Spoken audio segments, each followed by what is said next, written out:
एक बार एक भिखारी अपने जीवन से परेशान हो चुका था, क्योंकि उसे अपने जीवन को चलाने के लिए भीख मांगना पड़ता था। इसी बात को लेकर वह दुखी रहता और दिन भर यही सोचता कि उसकी जीवन में बदलाव कैसे आएगा। यह सोचकर वह निराश हो जाता कि बहुत सारे लोग निराश होकर आंखों में आंसू लिए लोग और विभिन्न चिंताओं से परेशान लोग गौतम बुद्ध की तरफ जाते और वापस लौटते हुए लोग के हाथों में ना तो ढेर सारे पैसे होते थे, ना ही सोने चांदी। तो फिर ऐसा क्या होता था कि लोग बुद्ध के पास से लौटते वक्त इतना खुश होते थे। यह सब सोचकर वह भिखारी भी निर्णय लिया कि वह भी महात्मा बुद्ध के पास जाएगा और देखेगा कि ऐसा क्या हो रहा है कि दुखी लोग उनके पास जाकर खुश हो जाते हैं। वह बुद्ध से मिलने के लिए उनके पास चल पड़ा।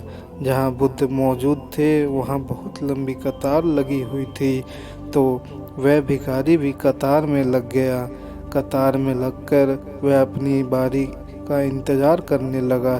देखते ही देखते उनकी बारी आई और उसने बुद्ध से कहा, बुद्ध, मैं बहुत ही गरीब हूँ, मेरे पास कुछ भी नहीं है। मुझे अपना जीवन चलाने के लिए भी दूसरों से भीख मांगनी पड़ती है। अब आप ही बताइए कि मैं अपने जीवन को कैसे बेहतर कर सकूँ। यह सब सुनकर बुद्ध ने कहा, तुम गरीब नहीं हो, तुम्हें ऐसा लगता है क्योंकि आज तक कभी तुमने किसी के लिए कुछ भी नहीं किया, ना ही तुमने कभी किसी को दान दिया, ना ही तुमने दूसरों के लिए कुछ किया। यह सब सुनकर भिखारी के मन में एक आशंका जाग उठी।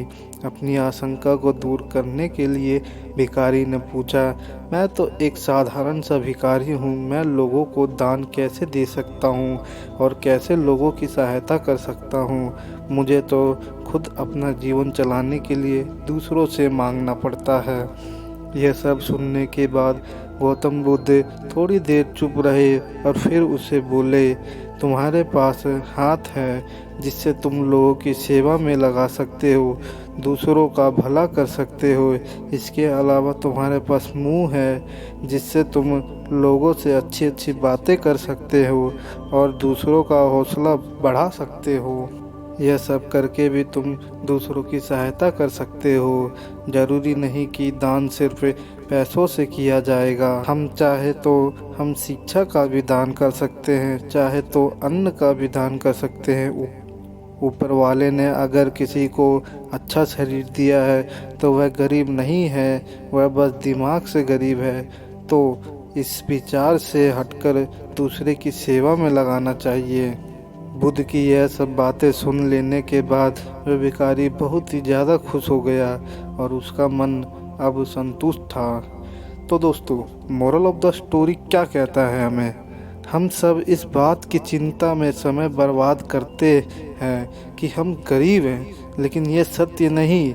सत्य तो यह है कि जब तक हमारा शरीर पूरी तरह से बेहतर है तो हम उसका उपयोग करके आगे बढ़ सकते हैं और खुद के जीवन को बेहतर बना सकते हैं। अगर कोई व्यक्ति सिर्फ अपने गरीबी पर ध्यान दे और उसे बदलने की कोशिश ना करे तो वह मूर्ख है।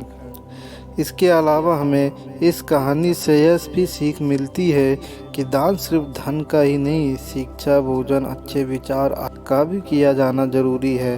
आपके पास धन नहीं है तो आप शिक्षा का भी दान कर सकते हैं या फिर दूसरों के लिए अच्छे विचारों का भी दान कर सकते हैं। इससे समाज बेहतर होता है।